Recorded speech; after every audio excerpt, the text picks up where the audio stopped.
सभी छात्रों को नमस्कार। जैसा कि हमारी ये जो ऑनलाइन क्लासेज का क्रम चल रहा है, उसी क्रम में लगातार हम आपके सामने वीडियो प्रस्तुत कर रहे हैं। और आज का मेरा ये जो एपिसोड है, मेरा ये जो वीडियो है, आपके लिए BA भाग द्वितीय का हिंदी साहित्य का जो प्रथम प्रश्न पत्र है उससे संबंधित है। हिंदी साहित्य के प्रथम प्रश्न पत्र के अंतर्गत जैसा कि आप जानते हैं कि रीतिकाल के जो रचनाकार हैं, रीतिकाल के जो कवि हैं, उनको इसमें लागू किया हुआ है। और इनके जो प्रमुख छंद है, उन प्रमुख छंदों या पदों की व्याख्या हमें करनी होती है। तो देखिए, आज का ये जो पद है मैं आपके लिए लेके आया हूँ, भय अति निठुर मिटाए पहिचान डारी। यह घनानंद का बहुत प्रसिद्ध पद है। और घनानंद आप जानते हैं कि रीतिकाल के बहुत महत्वपूर्ण रचनाकारों में से एक रहे हैं। अपनी प्रेम की पीड़ा के लिए, अपने प्रेम की अभिव्यक्ति के लिए, और विशेष रूप से रीतिमुक्त जो काव्य धारा रही है, उस रीतिमुक्त काव्य धारा के रचनाकारों में उनका सबसे महत्वपूर्ण स्थान है। तो मित्रों, आज मैं आपके लिए ये जो पद है इसकी व्याख्या करके आपको बताऊंगा कि इसकी अगर परीक्षा के अंतर्गत व्याख्या आ जाती है तो हमारे को किस प्रकार से करना है, किस तरीके से इसको लिखना है। तो देखिए, पहले छंद को एक बार मैं पढ़ देता हूँ कि भय अति निठुर मिटाए पहिचान डारी, यही दुख हमें जग लागी हाय हाय हे। तुम तो निपट निर्दयी गई फूली सुधी, हमें सुल सैल ने सो क्यों न भुलाए हे। मीठे मीठे बोल बोली ठगी पहले तो अब जिए जा रहे कहाँ तो कौन न्याय है। सुनी है कि नहीं है प्रगट कहावत जो, काहू कल पाए सु कैसे कल पाए है। देखिए, आप इसके अंतर्गत हम जानते हैं कि घनानंद ने अपनी जो भाषा है, अपनी जो शैली है, बड़ी वाक वैचित्र से परिपूर्ण रखते हैं। वो अपने उक्ति वैचित्र के लिए वो जाने जाते हैं। और विशेष रूप से उनकी जो भाषा है उसके अंतर्गत कहावतों और मुहावरों का प्रयोग भी हमें जगह जगह देखने को मिलता है। तो यहाँ भी इस प्रकार से देखिए, सुजान के संदर्भ में घनानंद ने अपने विचारों को व्यक्त किया है। और वो ये कहना चाहते हैं कि भाई किस प्रकार से सुजान ने पहले तो उनसे प्रेम स्थापित कर लिया, और प्रेम स्थापित करने के बाद उनके साथ में दगा कर दिया, धोखा कर दिया, और उनके साथ बेवफाई कर दी, और उसके बाद अब वो उनसे किसी भी प्रकार का कोई प्रेम संबंध नहीं रखना चाहते हैं। तो घनानंद किस तरीके से अपने प्रेम की पीड़ा से व्याकुल थे, और उस प्रेम की पीड़ा को व्यक्त करते हुए वो कह रहे हैं, क्या कह रहे हैं, देखिए आप कि हे सुजान, तुमने पहले तो क्या किया कि पहले तो मित्रता स्थापित कर ली, पहले तो प्रेम भाव स्थापित कर लिया, और अब तुम पूरी तरह उन सारी चीज़ों को भुला चुके हो, और किस तरीके से मेरे को जो पीड़ा दे रहे हो। तो तुमने ये कहावत सुनी है नहीं सुनी है? लास्ट वाली पंक्ति में देखिए, रचनाकार कहता है कि सुनी है कि नहीं ये प्रगट कहावत जो, कि क्या तुमने ये प्रसिद्ध कहावत नहीं सुनी है कि काहू कल पाए हैं सो कैसे कल पाए, कि जो दूसरों को तड़पाता है वो भी फिर कभी न कभी तो तड़पता है। यानी जो दूसरों को दुख देता है वो भी भविष्य में कभी न कभी तो दुख प्राप्त करेगा। तो आज तुम मुझे दुख दे रहे हो, मुझे तड़पा रहे हो, कल पा रहे हो, तो कल ना तुम्हारे साथ भी ऐसा ही होगा। तो कभी किसी को इस प्रकार का दुख नहीं देना चाहिए। इस प्रकार की भावना को लेकर के देखो रचनाकार क्या कहना चाह रहा है कि भय अति निठुर, कि अब तो तुम क्या हो गए, भय माने हो जाने, क्रिया शब्द है ये ब्रज का।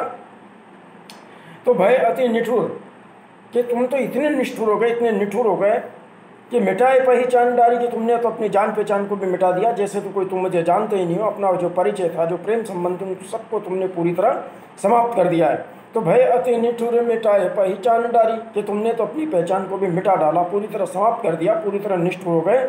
यही दुख हमें जग लागी हाय हाय, हमें इसी बात का दुख है, हमें इसी बात का कष्ट है कि चलो तुमने हमसे प्रेम नहीं किया, कोई बात नहीं, छोड़ दिया, कोई बात नहीं, लेकिन कम से कम तुम्हारी हमारी जो जान पहचान थी, तुम्हारी हमारी जो मित्रता थी वो तो बनी रहती, कम से कम संबंध परिचय तो बना रहता ना।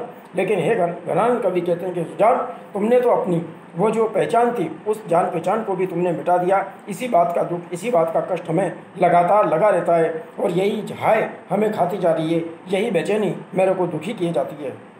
और तुम तो निपट निर्दयी, कि तुम तो बिल्कुल ही निर्दय हो गए, तुम तो बिल्कुल ही क्या हो गए, कठोर हृदय वाले हो गए। निपट माने बिल्कुल बुरी तरीके से निर्दय हो गए तुम तो, हैं। तुम तो निपट निर्दयी गई भूली सुधी, और तुमने तो मानो हमारी याद को पूरी तरह भुला दिया। हमारी जो सुध है, हमारी जो याद है, हमारा जो स्मरण है, इसको पूरी तरह तुमने समाप्त कर दिया है, बिल्कुल भूल गए हो।